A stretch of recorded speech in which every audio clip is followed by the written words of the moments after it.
Senate Republicans held fast on Tuesday and roundly rejected Democrats' attempts to subpoena testimony and documents from the Trump administration as part of the president's impeachment trial. While the House impeachment managers, led by Intelligence Committee Chair Adam Schiff, DCA, made repeated and compelling arguments for the Senate to obtain evidence at the start of President Donald Trump's trial, votes for subpoenas all fell out the same way.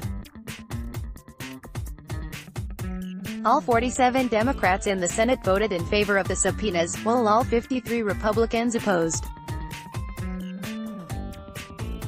Advertisement. It was clear that Senate Majority Leader Mitch McConnell's intention was to keep the trial as short and uneventful as possible, and by late in the night, he asked the Democrats if they would simply put forward all their proposals to get evidence at once.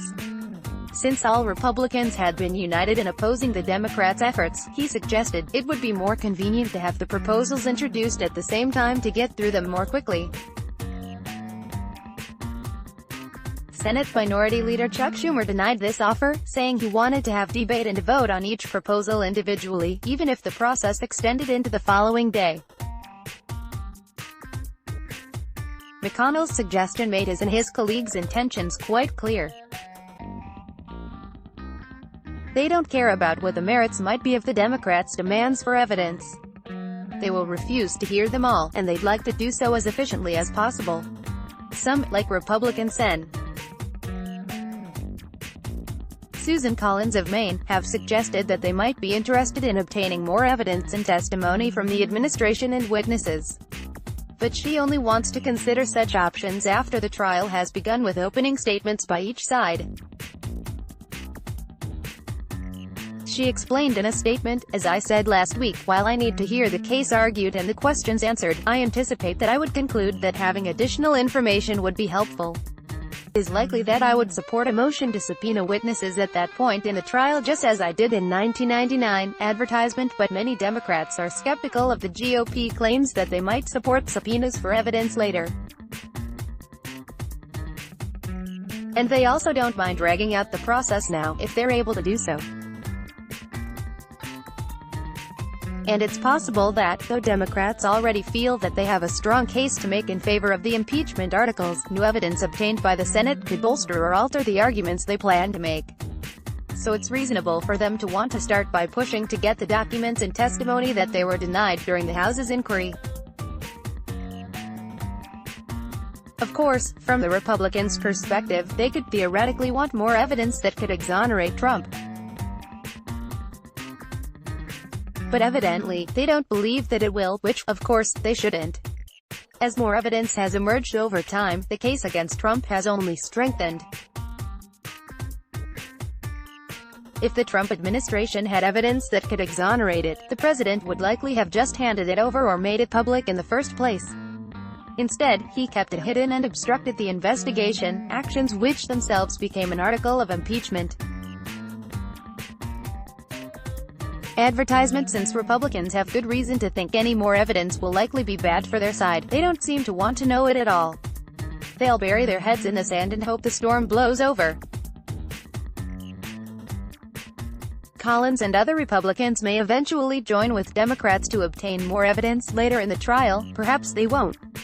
If they feel pressure from the electorate to hold a full and robust trial, or risk looking like Trump's accomplices, they may force the administration to give an inch. But McConnell thinks his best bet is to delay, and at least for now, the so-called moderates agree. Advertisement. Enjoy this piece? Then let us make a small request. Like you, we here at Raw Story believe in the power of progressive journalism.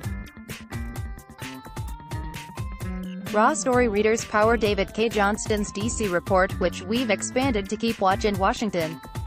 We've exposed billionaire tax evasion and uncovered White House efforts to poison our water.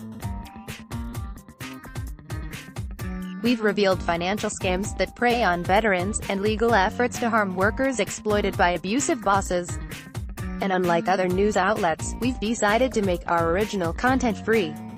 But we need your support to do what we do. Raw Story is independent. You won't find mainstream media bias here. Unhinged from billionaires and corporate overlords, we fight to ensure no one is forgotten. We need your support to deepen our investigative reporting. Every reader contribution, whatever the amount, makes a tremendous difference. Invest with us. Make a one-time contribution to Raw Story Investigates or click here to become a subscriber. Thank you. Click to donate by check. Enjoy this piece. Then let us make a small request. We here at Raw Story believe in the power of progressive journalism, and we're investing in investigative reporting as other publications give it the axe. Raw Story readers power David K. Johnston's DC report, which we've expanded to keep watch in Washington. We've exposed billionaire tax evasion and uncovered White House efforts to poison our water. We've revealed financial scams that prey on veterans, and efforts to harm workers exploited by abusive bosses. We need your support to do what we do. Raw Story is independent. You won't find mainstream media bias here. Unhinged from corporate overlords, we fight to ensure no one is forgotten. We need your support to keep producing quality journalism and deepen our investigative reporting. Every reader contribution, whatever the amount, makes a tremendous difference. Invest with us in the future. Make a one-time contribution to Raw Story Investigates or click here to become a subscriber. Thank you. Report typos and corrections to email protected. Let's block ads. Why?